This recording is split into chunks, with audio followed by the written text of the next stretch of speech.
Hello, my fellow Chibits. Today I'm here to bring you an anime movie review on Colorful.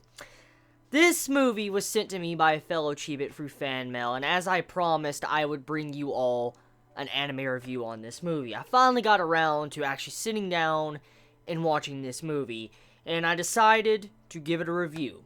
So, this movie, or this review actually to be more specific, it's going to contain spoilers, but I want to do a recommendation first. Like, I'm going to do a brief summary and do my recommendation, and then I'm going to, dive into the review.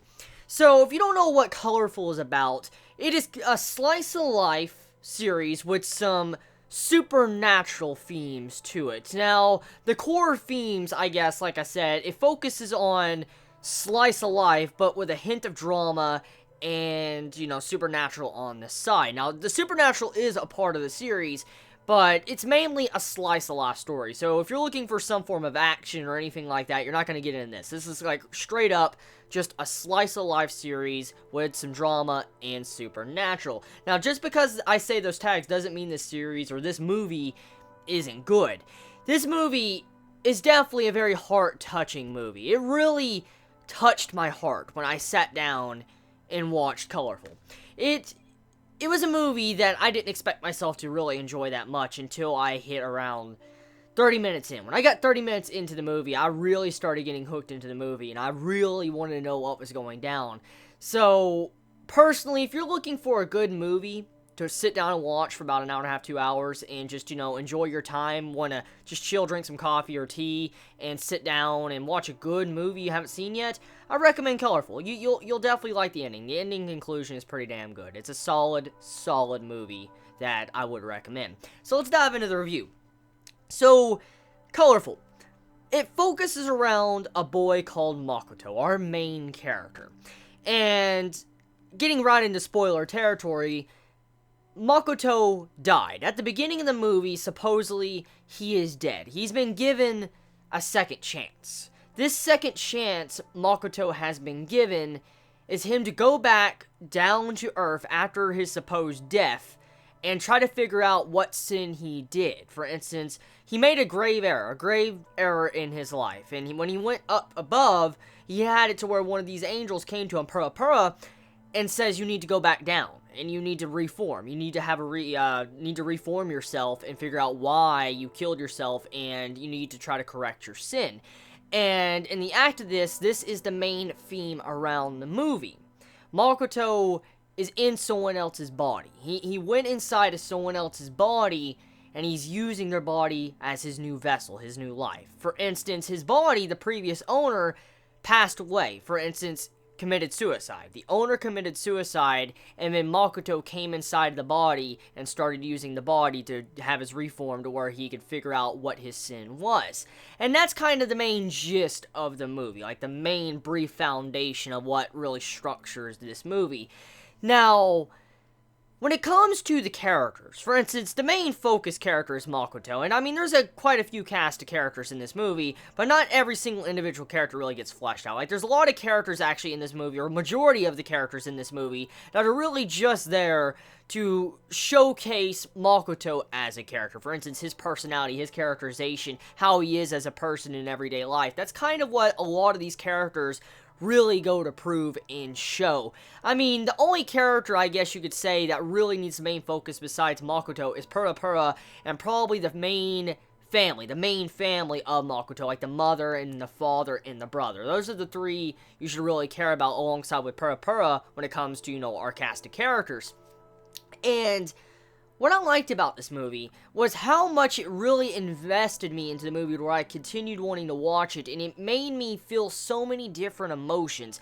It takes a very good writer when it comes to an anime or a manga series to really get me into it to where I feel so many conflicted emotions, where at one point or time of the movie, like this movie, Colorful, I was angry, so fucking angry at Makoto to where I was mad, and I was telling him, like, stop tormenting your mother, which I'll get into that in a moment. And then there's some moments where I'm just sitting here, wanting to bust a tear at the end of the movie, and I'm like, oh my god, this is sad and sweet and adorable. Just, the way my emotions changed throughout this movie, I loved it. I love movies that can do that to me. Grabs my emotions, and just sucks me in and doesn't let me go until I am done with the movie. And that is what this was.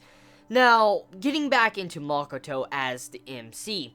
Halfway into the movie, around 1 hour into the movie, okay? At that point of time when I was in the movie, I absolutely hated Makoto, our MC, as a character. Because he was outright tormenting his mother. And as we know, as I've already said, Makoto got into a new body. And he was trying to torment his mother. Like, he wasn't purposely, but the way he was going about it, he was looking down on her, putting her down, and then the main point of the reason why he was doing it is because his mother cheated on, his father. And at first glance, that's a horrible act to do. I mean, yes, cheating on someone, that's a horrible act, and I don't agree with that whatsoever. But she gave up. She gave up that, and she, didn't do that no more after, supposedly her son committed suicide. She stopped doing that, and she tried to correct herself for better and to help out, her son. And the son knows, because he was told by Pura, but he continued to put her down. And, I mean, I understand that's a thing you can't really move past, but he continuously went out of his way to just break his mother and be awful, god-awful to her. I mean, it was just so nerve-wracking, because there's a point to where someone feels guilty, and they know they're in the wrong. For instance, cheating, like the mother felt like she was in the wrong. She knew she was in the wrong. You could tell by her demeanor and actions in the beginning, first half of the movie. But the way he kept coming at her and acting like that, it was pushing her to the point where if I was in that situation, or if anyone was in that situation, it might push you over the edge. And she was at that point in the movie, around the halfway point. So I'm glad at the very least that issue corrected itself. The only thing I can really say that really disappointed me about this movie was that the son did not say sorry to his mother. Like I said, the cheating was wrong, but the way he tormented his mother went about that's something I really can't agree with. I really can't. The way you knew she was really sorry for what she did, and when he continued to go further and further and push her, it really makes me upset that he didn't really say sorry. I mean, in a certain way he acted, the way he accepted the food and talked to his family at the end of the movie, you can tell he kind of said sorry that way, but I would have been happy to actually hear a physical sorry. That's the only issue I think I have with this movie. It comes to how Makoto did not say sorry.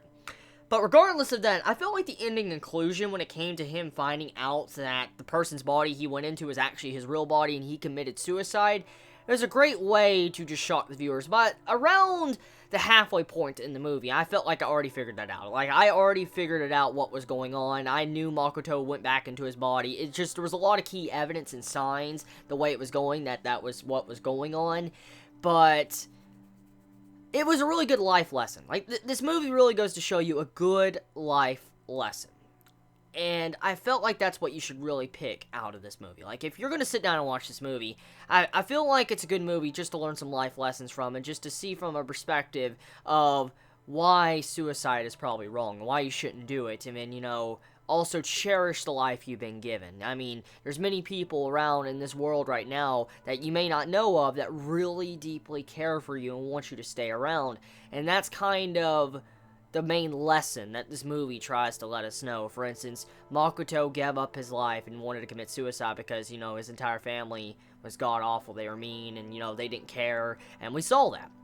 And that drove him to suicide. And then in the end of the movie, you see how the family has grown connected. They realize what is important. It's family, to be together, cherish each other, cherish the day you live, cherish everything you do. And that was the lesson. Cherish your family, cherish your life, cherish each day, and live your life to the fullest. I felt like that was the message that this movie was trying to send, and I felt like it was very beautiful the way it went about it. So yeah, that is my recommendation / review of Colorful. If I had to give this a rating personally, I would say Colorful would get,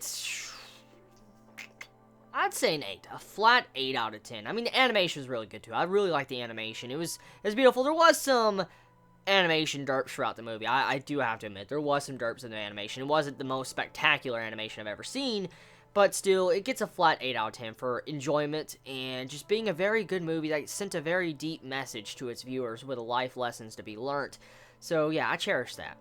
If you get to watch it, go watch it. I love you all so much. You have a wonderful day or night wherever you live. Thank you for the Chibi that sent me Colorful. I am really thankful I got to watch this movie. It was very fun. Please be safe. Chibi out.